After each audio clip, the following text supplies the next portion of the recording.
Hello viewers, let's hide Instagram post and reels from other or your followers and to avoid deletion or to enable reuse of the post or reels. So first open Instagram and then click on your profile or your picture, and now you can see two identical posts. So let me click one and let me click three dots.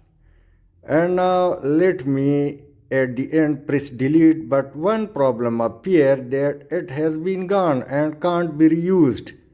So let's leave it. Let's go for this post, open it, click three dots, and now we will use another option, click archive.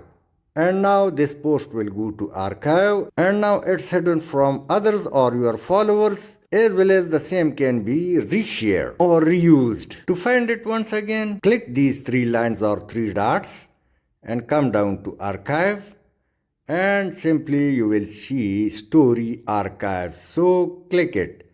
Now three option appears: story archive, post archive, live archive. Let me click post archive and the post is available over here. Now click again and let me go to story archives. Let's open this post which was sent to archive earlier and click three dots. Now delete, save videos, send to, turn off commenting. Options available. Let me choose send to, and now it can be reused. I can reshare it with the particular friends or the same could be reused. Thanks for watching.